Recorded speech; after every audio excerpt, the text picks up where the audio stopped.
A ver, imaginemos una torre gigantesca, inmensa, que se alza hasta rozar las nubes. Ujú. Está construida casi por completo con miles de pedazos de vidrio unidos por unos finos hilos de plomo. Pero resulta que no hay nadie viviendo en ella. Es un lugar completamente vacío. Una imagen potentísima para empezar, desde luego. Totalmente. Pues hoy vamos a sumergirnos en una historia que empieza justo con esta imagen. Es un cuento que, fíjate, está aparentemente diseñado para un niño de 9 años, que se llama Santi, pero, y aquí está la trampa de todo esto, este texto esconde las respuestas a algunas de las crisis psicológicas más complejas a las que nos enfrentamos los adultos. Sí, sí, es que engaña mucho a simple vista. Ya te digo, hablamos de un relato filosófico que se titula El vitral del corazón. Y la misión en este análisis a fondo que vamos a hacer hoy es básicamente desentrañar por qué narices una historia sobre un sabio, un burro y 5 animales de colores nos deja reflexionando días y días sobre la estructura misma de nuestra realidad. Yo estoy fascinada. Y con razón, porque el formato en sí mismo es una herramienta de enseñanza milenaria, o sea, es brillante. Cuando despojamos a los dilemas humanos de toda esta jerga contemporánea que usamos, de la política de oficina, de las ansiedades modernas, y los trasladamos a una torre mágica con animales, la defensa natural del ego simplemente baja. Claro, te relajas. Exacto. Quien lee este tipo de historias entra buscando un entretenimiento ligero, sin barreras, y de repente, ¡pum!, se encuentra frente a un espejo de sus propias inseguridades más profundas. Es una emboscada filosófica en toda regla. Es un mecanismo perfecto para transmitir conceptos de fenomenología y de psicología sin que el intelecto levante un muro defensivo. Es que es como, no sé, como descubrir un guión perdido de una película de Pixar que hubiera sido coescrito por un filósofo presocrático o un maestro sufí. Parece súper inocente, pero el peso conceptual que tiene es abrumador. Absolutamente. Y para empezar a entender ese peso, primero hay que visualizar bien el escenario del que hablabas. Eso es vital. Tenemos esa torre altísima en medio de un valle. Cada ventana es un mosaico de colores brutales. Rojo como brasas, azul como el mar, amarillo miel. Ujú. Para ponerlo en una perspectiva un poco más terrenal, para quien nos escucha, es imposible no pensar en los inmensos vitrales de la Sagrada Familia de Gaudí en Barcelona o en los majestuosos rosetones de las grandes catedrales góticas europeas. Fíjate que esa comparación arquitectónica que haces resulta fundamental para entender la obra, porque los arquitectos medievales, y más tarde genios como Gaudí, no usaban los vitrales simplemente como una decoración bonita. No, no, claro. Tenían una función. Eso es, el objetivo del vitral gótico era crear un espacio liminal. Al filtrar y teñir la luz exterior, el vitral transforma por completo la atmósfera del espacio interior. Lo separa del mundo de fuera. Exactamente.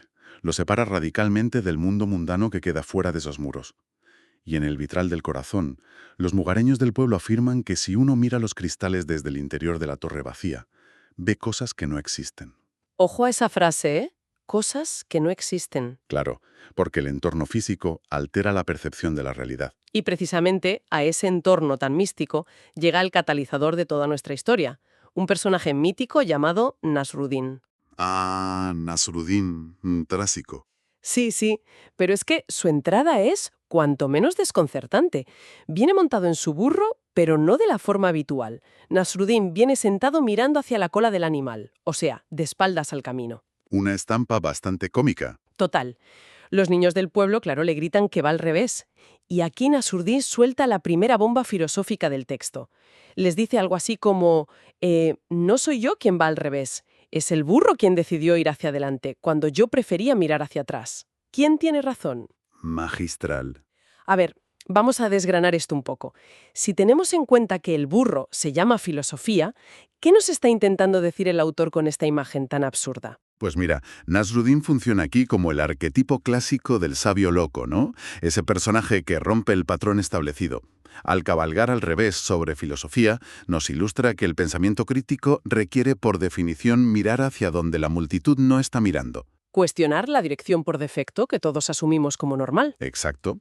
Pero lo verdaderamente revolucionario ocurre en su interacción posterior con esos niños.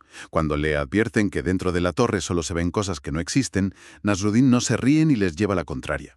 Él responde algo así como, perfecto, eso quiere decir que si existe algo muy importante. Esa respuesta me parece alucinante, de verdad, porque le da la vuelta por completo a nuestro sentido más pragmático. Totalmente. Porque vivimos en una sociedad que asume que, bueno, si algo no se puede medir o tocar o meter en un Excel y cuantificar, sencillamente no tiene valor real. Y Nasruddin valida el mundo subjetivo desde el primer minuto. Nos está diciendo que la emoción, la percepción o la propia identidad, aunque sean constructos inmateriales, tienen un peso absoluto en cómo experimentamos la vida. Claro, te prepara el terreno para demostrarte que ese paisaje interior de la torre es más real que el propio valle que la rodea. Eso es, nos dice que miremos hacia adentro. Y bueno, al entrar en la torre, descubrimos que el lugar no estaba vacío después de todo.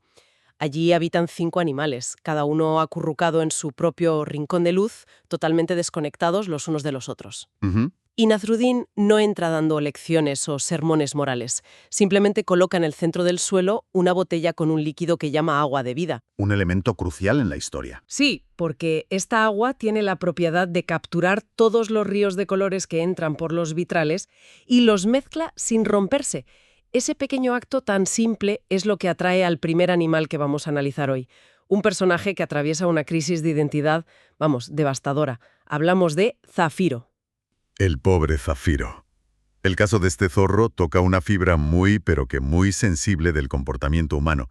Zafiro es un zorro de pelaje gris ceniza, y su tormento diario surge de compararse constantemente con un estándar que él mismo ha asumido como la verdad absoluta. Él tiene clarísimo que los zorros deben ser rojos. Claro, él sabe o cree saber que los zorros deben ser rojos o anaranjados, así que cada mañana se sienta bajo la luz de un enorme vitral azul y se siente opaco, defectuoso. Se percibe a sí mismo como un error de la naturaleza. Y cuando cae la noche, Zafiro, ya desesperado, se acerca a Nasruddin y le pregunta directamente que por qué él no tiene color. Y Nasruddin, en lugar de consolarle o darle palmaditas en la espalda, le pregunta que quién le ha dicho semejante barbaridad. La respuesta es durísima. Es que la confesión del zorro es de las que duelen. Le dice, nadie. Me lo digo yo mismo cada mañana. Uf. Madre mía, es que me parece una locura lo súper identificable que es esto para cualquiera. Para que nos hagamos una idea, es como, imagínate que te compras el televisor OLED 4K más avanzado y caro del mercado, Vale. pero intentas ver en él una cinta VHS estropeada. Y claro, se ve fatal, para luego concluir que el televisor no sirve para nada y tirarlo a la basura. Zafiro tiene el hardware correcto, por así decirlo, pero se está evaluando bajo las condiciones equivocadas. Esa analogía del televisor da justo en el clavo. Hablamos del concepto del ajuste entre la persona y su entorno. Lo que hace Nasruddin es acercar a Zafiro al agua de vida, justo en el punto donde se refleja la luz de la luna atravesándose vitral azul. El momento de la revelación. Eso es. Y bajo esa iluminación específica, el pelaje de Zafiro de repente ya no es gris y triste, se llena de destellos plateados y azulados increíbles.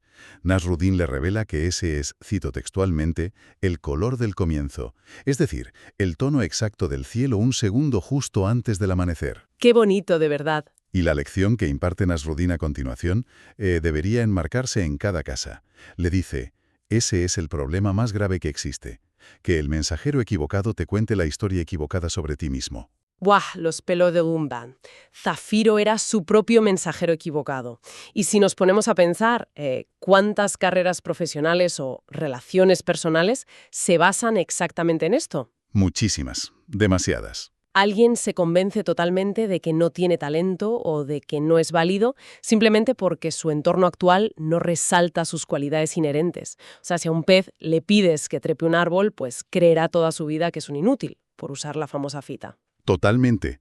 El mecanismo psicológico subyacente aquí es la internalización de narrativas limitantes. Asumimos como verdades absolutas descripciones de nosotros mismos que en realidad solo son producto de un mal ángulo de luz. Claro, de no estar en el sitio adecuado. Zafiro no necesitaba cambiar de color en absoluto. Lo que necesitaba era cambiar la lente a través de la cual se estaba observando. Necesitaba el reflejo correcto. Exacto. Pero bueno, mientras Zafiro resolvía este enigma tremendo de la percepción de su propia identidad, resulta que había otro habitante en la torre al que los colores le daban absolutamente igual. Pasamos a un perfil muy distinto. Sí, pasamos del terreno de la emoción al terreno de la estructura y el ego. Hablamos de humo. Es un ratoncito blanco, súper metódico, muy nervioso, que está obsesionado con la ingeniería del edificio. Humo encarna perfectamente a esa mente estrictamente analítica. Es ese reduccionismo científico que busca, digamos, desmontar el reloj pieza a pieza para ver cómo funciona el tiempo. Sí, el que no ve la magia solo ve los engranajes. Eso es, mientras los demás sufren o se maravillan por la luz y los colores, él se dedica a escalar los muros para inspeccionarlos. Y así llega a una conclusión súper mecanicista. Él dice, los cristales sueltos no significan nada. El cristal rojo parece una mancha de sangre sin sentido, el azul parece un trozo de hielo. Y entonces llega a su gran deducción. Humo deduce que lo que da forma, sentido y cohesión real a esa obra de arte monumental son los hilitos de plomo oscuro. Claro, y el pobre Humo baja emocionadísimo a compartir su gran descubrimiento con Nasruddin. Y a ver, voy a hacer de abogada del ratón aquí, ¿eh? Porque su argumento es impecable. Él dice que nadie que entra a una catedral gótica se pone a elogiar el plomo. Cierto, nadie lo hace. Todo el mundo aplaude el vidrio de colores, saca fotos a la luz. Pero, y aquí tiene razón, si quitaras ese plomo ignorado, la catedral entera sería una montaña de cristales rotos en el suelo. Por lo tanto, concluye el ratón, el plomo debe ser lo más importante de la torre. Tiene toda la lógica del mundo. Es que pensemos en cualquier estructura humana actual. El departamento de contabilidad o de logística de una gran empresa, los trabajadores de mantenimiento de una ciudad a las 3 de la mañana, los cimientos de hormigón de un rascacielos. Sí, los pilares invisibles. Son completamente invisibles. Nadie les hace fotos para Instagram, pero son la red que sostiene la realidad. Según la lógica de Humo, el pegamento invisible debería coronarse como el rey. Tiene sentido, ¿no? Tiene muchísimo sentido, y por eso es una trampa mental tremendamente común. El argumento es muy seductor. Humo ha descubierto la interdependencia estructural y asume erróneamente que al ser la base tiene un valor jerárquico superior al resto. Claro, se viene arriba. Posiblemente, al identificarse él mismo con ese plomo ignorado y gris, al ser un ratón pequeñito, busca inflar su propia importancia en el mundo. Y aquí es justo donde Nasruddin desarticula esa visión piramidal de un plumazo. Lo baja de la nube rápido. Le explica que ni el plomo es superior al vidrio, ni el vidrio superior al plomo. La frase que usa Nasruddin aquí es que es un misil directo a la vanidad. Le dice, la estructura no está hecha para admirarse, está hecha para sostener la luz. Uf, qué bofetada al ego. Con esa sola frase, Nasruddin aplana el ego del que se cree indispensable en cualquier ámbito. Muestra que la realidad funciona como un sistema holístico, todo conectado. No hay jerarquías. Exacto. El plomo, el vidrio, la luz solar y los propios ojos de quien observa conforman un solo evento que es indivisible. Subordinar un elemento al otro es no entender en absoluto la función del conjunto. La grandeza de una obra no reside en los materiales que la sostienen, sino en el propósito final que cumplen esos materiales unidos. Es un enfoque súper radical. O sea, te baja los humos rapidísimos y te crees la estrella brillante del espectáculo, pero a la vez también te quita ese complejo de mártir si eres el que hace el trabajo oscuro en la sombra. Ambos son necesarios. Ambos son simples vehículos para la luz, ni más ni menos. Y hablando de luz, fíjate. La historia hace una transición impecable aquí. Una vez que hemos entendido la estructura externa y física con Humo, Nasruddin nos sumerge de lleno en el dilema de la luz interior. Y lo hace a través de dos personajes que comparten un problema fundamental, pero expresado de formas totalmente opuestas, ¿eh? Hablamos de Gotha y Yamita. Estos dos personajes son fascinantes porque nos obligan a analizar la relación tan compleja que tenemos con los factores externos. Empecemos por Gotha, que es una minúscula rana turquesa. Muy pequeñita. Ella vive bajo el dominio de un inmenso vitral azul. Durante el día, el sol forma un río de luz azul en el suelo de la torre. Gotha se sienta en ese río de luz, conversa con él y experimenta una profunda felicidad. Se siente plena. Pero claro, su tragedia personal llega al atardecer. Exacto. Cuando el sol se pone, el río de luz desaparece. Y la ansiedad de Gotha se vuelve existencial. Teme que si su río azul puede simplemente desvanecerse y dejar de existir así como así, tal vez nunca fue real en primer lugar. Y, por extensión, esa felicidad inmensa que sentía tampoco lo era, todo era una mentira. Y fíjate cómo Nasruddin aborda esto. Lo hace casi como si fuera un terapeuta cognitivo-conductual moderno. Se acuesta en el suelo a oscuras junto a ella, cierra los ojos y le empieza a hacer preguntas. Le pide que recuerde el río. Ah, sí, le pregunta si el río la mojaba. Eso es. Le dice, ¿ese río de luz te mojaba la piel? Gota responde que no, obviamente. Entonces le pregunta, ¿pero te hacía sentir algo? Y Gota responde que sí, que sentía una tremenda felicidad y paz. Es un método de interrogatorio socrático puro y duro. Nasrudin la va guiando pasito a pasito para que sea ella misma la que desmonte su propia falacia. Porque la pregunta definitiva es descubrir dónde reside realmente esa felicidad. Nasruddin le acaba enseñando que, ojo a esto, el agua de afuera moja el cuerpo, pero el agua de dentro moja el corazón. ¡Qué maravilla! Gotha representa a la perfección el peligro de externalizar nuestro locus de control.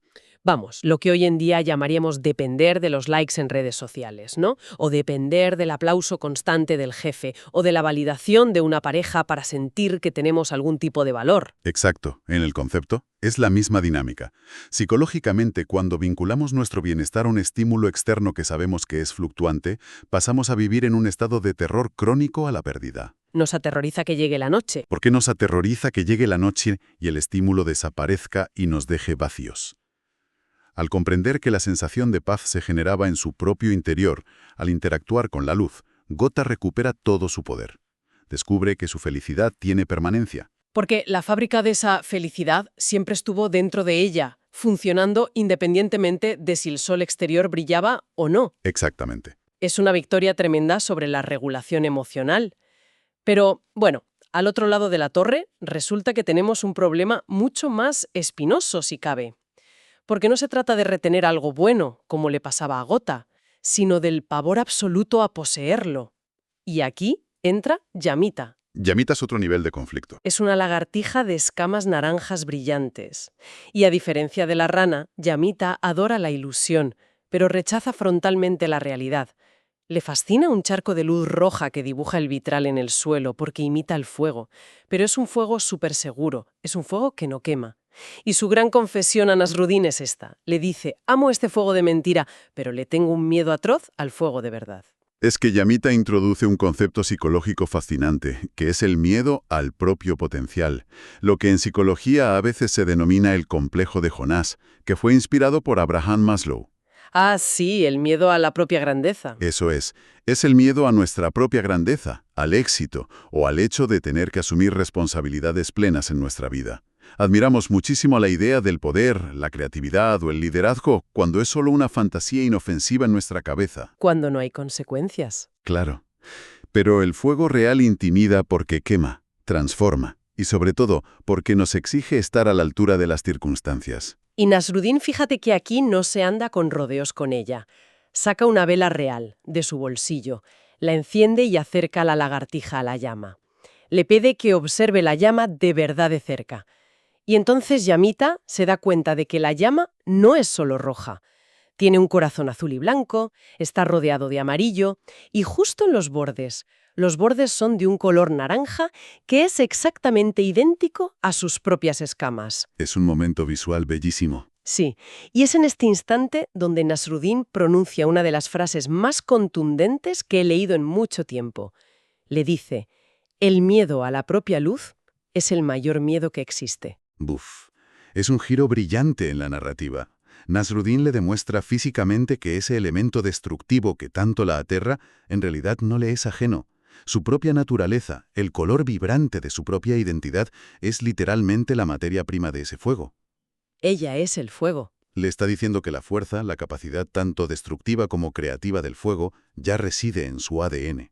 Al igual que muchas personas sufren hoy en día el síndrome del impostor y huyen de posiciones donde brillarían enormemente, Yamita prefiere la seguridad pasiva de una luz proyectada por un cristal antes que asumir que ella misma tiene el poder inmenso de arder. Es que fíjate, si cruzamos estas dos historias, tenemos el espectro completo del miedo humano. Por un lado, Gotha aprende a dejar de depender del sol para sentir calor emocional, y por otro, Yamita aprende a aceptar que ella misma forma parte integral de ese fuego que tanto teme. Las dos caras de la moneda. Sí, y ambas logran internalizar por fin fuerzas vitales que llevaban toda su vida proyectando obsesivamente en elementos externos. Y lo consiguen preguntando, o sea, formulando su dolor en voz alta para que este sabio nos guíe, lo cual nos lleva irremediablemente a un personaje que rompe por completo este patrón de búsqueda activa de respuestas. El quinto y último animal, Arcoiris. Arcoíris es una figura que aporta una capa mística súper profunda al relato. Es un loro viejísimo que observa a todos desde lo alto de la torre, pero tiene una característica muy peculiar, y es que ha prescindido por completo del lenguaje hablado. No dice ni pío, literalmente. No emite un solo sonido. Se comunica exclusivamente alterando la pigmentación de su plumaje. Si quiere decir que sí, se vuelve de un verde esmeralda intenso. Si quiere decir que no, se tiñe de un gris ceniza. Y atención, porque cuando presencia algo inefable, un misterio asombroso de la vida o una verdad absoluta, despliega todos los colores del espectro a la vez. Y lo más llamativo de todo esto es que Arcoiris no le hace ni una sola pregunta a Nasruddin. No tiene ninguna crisis que resolver, no está angustiado. Un día Nasruddin simplemente se sienta frente al loro y se miran en el más absoluto silencio durante un buen rato. Una comunicación sin palabras. Exacto. Al final el sabio sonríe y el loro se ilumina como un prisma, mostrando todos los colores simultáneamente. Y entonces Nasruddin asiente y dice en voz alta, para que los demás animales lo escuchen: tú ya sabes, lo has sabido siempre. Es un clímax silencioso pero muy potente. Pero, a ver, me toca volver a ponerme en modo escéptica por un momento. Si este loro anciano tenía un dominio total sobre estas profundas verdades universales, si entendía la naturaleza de la percepción de Zafiro, la obsesión estructural de Humo, la felicidad interna de Gota y el fuego de Yamita, ¿por qué diablos no se dedicó a darles unas buenas charlas y ahorrarles a sus vecinos meses o años de sufrimiento psicológico? Es un poco egoísta, ¿no? Ya.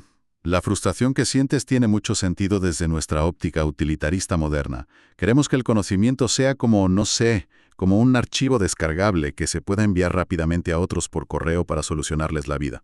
Un tutorial rápido de YouTube. Exacto, un atajo. Pero el silencio de Arcoíris subraya una máxima muy importante del aprendizaje fenomenológico y de la filosofía no dual. Y es que la iluminación y el autodescubrimiento profundo no se pueden transferir de forma conceptual. O sea, no puedes explicarle la experiencia real de montar en bicicleta a alguien solo leyéndole un manual de física sobre el equilibrio. Claro. Intentar explicarle la felicidad interna a alguien que está en medio de una crisis brutal de validación externa sonaría a eslogan motivacional vacío. Como esas tazas de café que te dicen: sonríe que la vida es bella. No penetra en la psique. Ese es exactamente el punto. Zafiro, Humo, Gota y Yamita necesitaban sí o sí vivir su propio proceso de desorientación. Necesitaban la fricción del sufrimiento, necesitaban articular la pregunta en voz alta frente al sabio y, crucialmente, necesitaban mirar su reflejo en el agua de vida con sus propios ojos. Nadie podía hacerlo por ellos. El loro no intervenía porque comprendía perfectamente que la verdad no se impone desde fuera. La verdad tiene que emerger desde dentro, cuando el individuo está realmente preparado para procesarla. Y fíjate que Nasruddin refuerza esta misma idea inmediatamente. Se gira hacia los animales, que están ahí perplejos, y les advierte que no sientan envidia del loro ni se culpen a sí mismos por haber tardado más. Les dice algo así como: a veces necesitamos buscar mucho afuera para darnos cuenta de que lo que siempre quisimos encontrar ya estaba escondido dentro. El viaje es el mecanismo necesario, no es un desperdicio de tiempo. Todo este proceso de búsqueda, de dudas, de transformación, nos empuja de cabeza hacia la resolución del cuento, que la verdad es francamente espectacular desde una perspectiva visual. Sí, el clímax funciona como la validación física de todas las lecciones que han ido integrando. Así es. Llega la mañana en la que Nasruddin decide que es hora de marcharse. Se sube a su burro Filosofía y, ojo, esta vez cabe destacar montado hacia adelante, mirando al frente. Y justo en ese instante exacto de partida ocurre un fenómeno astronómico en el valle. El sol de la mañana. Exacto. El sol se alinea de tal manera que sus rayos impactan y penetran por todos y cada uno de los vitrales de la inmensa torre exactamente al mismo tiempo. El interior, que antes estaba dividido en pequeñas zonas de luz y sombra aisladas, se inunda por completo. Se unifica todo el espacio. Y en ese océano de luz absoluta, la naturaleza de cada animal se magnifica. Zafiro resplandece plateado como el amanecer, el hilo de Humo se revela como la inmensa red que sostiene la belleza de los cristales, Gota brilla, sintiendo la alegría brotar desde su propio centro, llamita fulgura como el corazón incandescente de un fuego real y el silencio de arcoíris refleja la inmensidad del universo entero. ¡Qué maravilla visual! Y en medio de toda esa apoteosis de luz y de color, Nasruddin, desde el umbral de la puerta, antes de irse, lanza lo que podríamos definir tranquilamente como el teorema definitivo del texto. Es una síntesis magistral sobre cómo percibimos la realidad. Sí, sus últimas palabras quedan ahí resonando en el aire. Él dice, el vitral no es la luz no es el color no es lo que ves no es todo lo que hay, pero si miras bien, todo lo que hay está en lo que ves. Esa letanía final es una cumbre filosófica, sinceramente. Desmonta la realidad en capas. Nos advierte muy claramente del peligro de confundir el vehículo, que sería el vitral, con la esencia, que es la luz. Y nos recuerda que nuestra percepción, ese color, es al final una construcción mental completamente subjetiva. Claro, no es la verdad absoluta. Exacto. Sin embargo, lo bonito es que la conclusión no es un nihilismo deprimente donde nada es real, sino todo lo contrario. Reivindica que el mundo material y nuestras experiencias subjetivas contienen en sí mismas la totalidad del universo. Si observamos con la suficiente profundidad, sin el sesgo del ego o el miedo, podemos encontrar la verdad absoluta en las cosas más sencillas que nos rodean. Madre mía, qué viaje. Hemos navegado por aguas realmente densas a partir de un texto que supuestamente era infantil. Analizamos la trampa de evaluarnos bajo la luz equivocada, con Zafiro, creyendo erróneamente que somos grises cuando llevamos el color del amanecer en la piel. Exploramos también cómo el ego de Humo intentaba coronar a la estructura por encima del propósito mayor, ignorando que la base solo existe para servir de cauce a la luz. Y se exploró también, fíjate, esa angustia universal que surge al externalizar el control sobre nuestras emociones con Gota. Es un recordatorio vital para desvincular nuestra alegría de factores externos que siempre están cambiando.